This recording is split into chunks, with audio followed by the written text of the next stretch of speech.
welcome to the Freelancers Tea Break, the podcast you can enjoy while you're waiting for your tea to brew. So this month, February, we've been talking about pitching. Last week we talked about the do's and don'ts of pitching, and this week I put it to Instagram what they wanted to hear about most, and pitching mindset was the key one. So I have two things to share with you this week that will help you get into the right pitching mindset so you can really write some amazing pitches and get those clients rolling in. So the first thing I want to talk about is impostor syndrome, because this is widespread.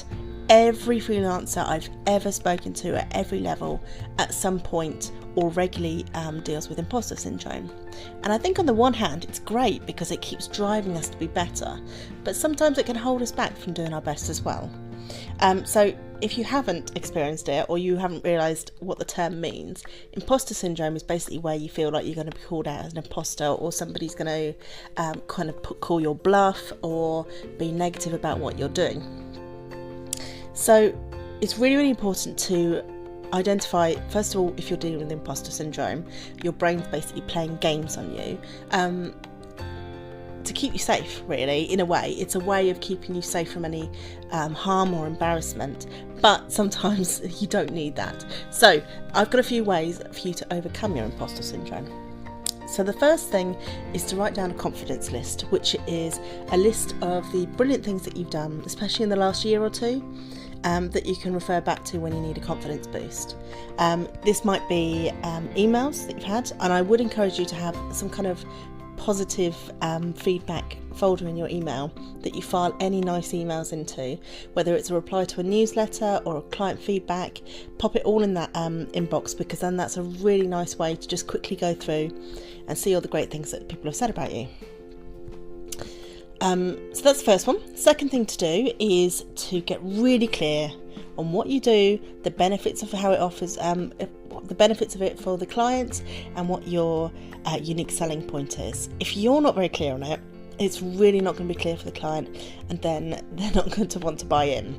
So get really clear on what you do. One good way to do this is to again go through your feedback and see what kind of things come up most often.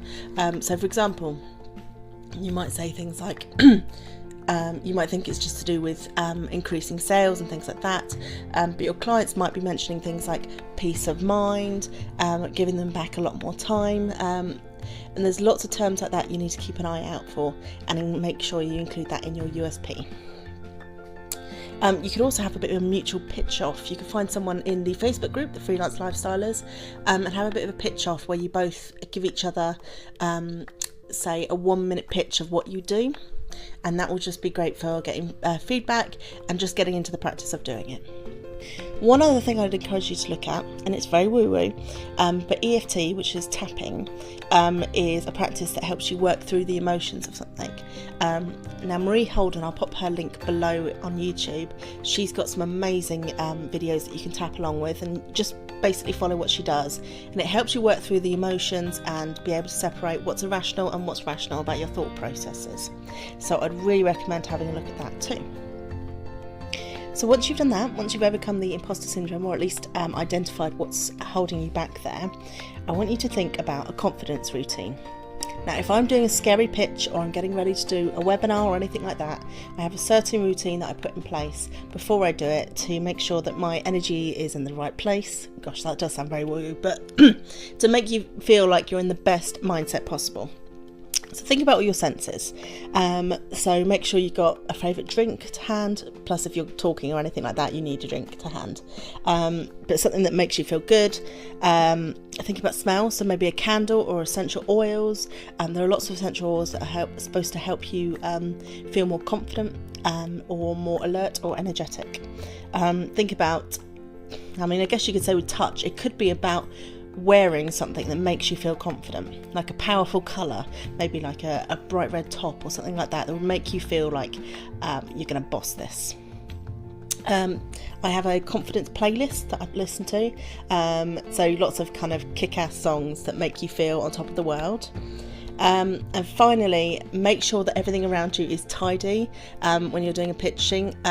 trying to pitch on a messy desk is just distracting. It will make you feel disorganised in your brain as well as physically, and I am a naturally messy person, so I relate, but try and make sure your desk is tidy. So those are two things I thought would be beneficial. So the dealing with the imposter syndrome, so some practical tips there for how to overcome it. And it does take constant practice, and every time you level up in your business, you're going to reach another level of imposter syndrome. But just know that it's there to kind of challenge you a little bit, but once you overcome that, there's some amazing things on the other side. And then the confidence routine is a more practical way to really get you in the best mindset. But it's really important that you know exactly what your business is selling, what are the benefits for the customer rather than what you're doing necessarily, because that will come across much better. So I'd love to know how you get on with those. Do come on, jump over to the Facebook group, because we have every Wednesday the Pitch Slap Wednesday, which is where we all do some pitching every Wednesday, and it gets us into the habit and makes it kind of a more achievable thing rather than something that terrifies you.